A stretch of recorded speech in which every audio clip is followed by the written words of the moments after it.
네, 이제 어제 파주에서 빚어진 그 대북 전단 살포에 대해서 이 보수단체와 진보단체 간의 갈등이 있었던 모습입니다. 몸싸움이 상당히 심각했고, 이동욱 차장 보면 저게 또 진보단체까지 합세해서 충돌이 더 커진 거 아니겠습니까? 이 북한을 반대하는 성향의 단체들이 대북 전단을 날리기 위해서 어제 오후 1시 임진각으로 진입을 시도를 했는데 자칭 진보단체 이런 분들과 파주 지역 주민들까지 합세를 하면서 물리적으로 막아섰거든요. 그래서 5시간 가까이 대치 상태가 있었고 화면에서 보시는 것처럼 큰 몸싸움이 있었습니다. 다행히 큰 부상자는 없었지만 뭐 크고 작은 몸싸움들이 계속 있었고 고성이 오가고 또 이 반북단체들이죠. 이 반북단체들의 차량을 향해서 계란과 물병을 던지는 소동까지 빚어졌습니다. 이 대북단체, 탈북자 단체가 이제 대북전단을 보내려는 의지가 상당히 대단한 것 같긴 한데 보니까 이게 지금 여론이 계속해서 조금씩 안 좋아지는 느낌도 있어요. 그래서 이 탈북자 단체가 어제 김포에 가서 또 갑자기 기습적으로 전단을 살포했다던데. 예, 어제 이렇게 그 물리적인 충돌 때문에 임진각에서 전단을 보내지 못하게 되니까 발빠르게 김포 쪽으로 방향을 돌렸거든요. 한 4km 정도 떨어져 있는 김포로 가서 이 전단을 날렸는데 문제는 어제 이 풍향이 김포 쪽에서는 북쪽으로 바람이 불진 않았다고 합니다. 그래서 실제 이 전단이 북한으로 날아갈 수 있었을까 좀 의문이 좀 남고 있는데요.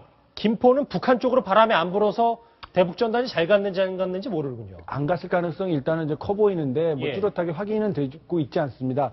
제가 어제 그 날렸던 전단을 하나 가지고 왔는데요. 이렇게 보시면 그 가볍습니다. 그래서 이제 하늘로 잘 날아갈 수 있고 뿌려질 때도 널리 확장이 될 수 있는 소재예요. 그래서 사진을 보면 이 김정일, 그다음에 김정은 뭐 이렇게 이런 사람들은 피둥피둥 살이 잘 쪄 있고 인민들은 굶어가고 있다.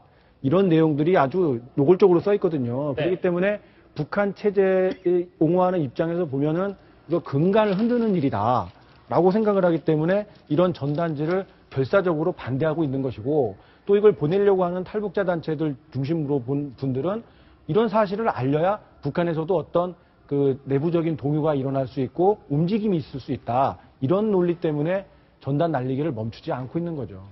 지금 어제 그냥 10만 장을 날려보내기로 했었는데 결국은 그게 여의치가 않자 밤 이슥한 뭐 좀 어두워진 상황에서 김포의 야산으로 올라가서 2만 장을 날려보냈다고는 하는데요. 아까 방금 말씀하셨듯이 정말 이걸 잘 날려보내는 분들, 정말 효과적으로 날려보내는 분들에게 이야기를 들어봤습니다.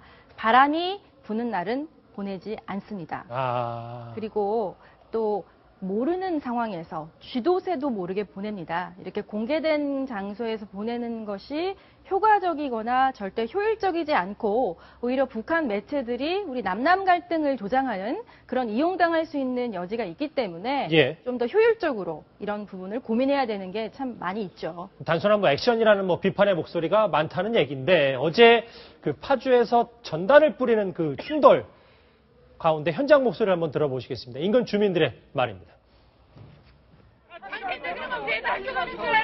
여기 있는 사람들 지금 농번기야! 농사도 못 잡고! 한반도 평화와 남북 관계 개선을 해치는 대북 전단 살포를 즉각 중단하라. 이번 주제 제목처럼 남에서 터진 전단 폭탄인데 김주환 기자. 좀 집안 싸움이 되는 것 같아요. 북한의 이 전단 살포에 대한 북한의 반응은 어떻습니까? 일단 뭐 통신을 통해서 우리의 어떤 그 전단 살포를 막으려고 하는 진보 단체들을 괴뢰 경찰들이 막았다 이런 항의성, 비난성 통신의 그 성명이 나왔습니다. 지금 나오고 있죠. 금강산 기업인 협의회와 남북 경업 경제인 총연합회, 경기도 파주시 주민 등이 대북 전단 살포를 규탄하거나 저지하고 있다. 마침 우리도 이제 이들하고 같은 입장이다 이런 걸 내세우는 것 같고요. 경찰은 보수 단체들의 삐라 살포 망동을 저지시키지 못할 망정 오히려 진보단체 성원들의 투쟁을 가로막았다 하면서 아주 그 강도 높게 비난을 했습니다. 근데 이제 조금 그 예의 주시해야 되는 부분이에요. 뭡니까? 지금 우리 그 정부가 그 30일 날 그 남북 고위급 접촉을 제한해 놓은 상태가 아닙니까? 그러면 저희는 이제 그 통일부나 외교안보를 담당하는 기자들은 북한 매체를 매일 실시간으로 볼 수가 있습니다. 그래서 오늘 아침에 이 노동신문이나 북한 매체의 반응을 좀 봤는데요. 예. 예전보다 그 비난의 수위가 더 높아지지는 않았어요. 높아지진 않았다. 다시 말하면 그 고위급 접촉에 대한 그들의 희망은 아직은 불씨가 남아 있다고 볼 수 있다.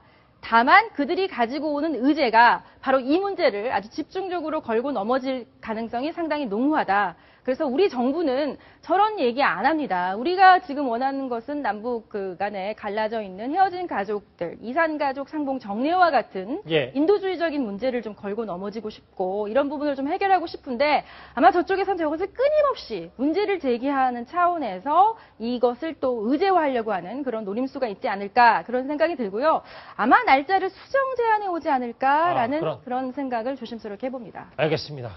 계속해서 끊이지 않고 있는 우리 풍선 전쟁 얘기를 해봤습니다.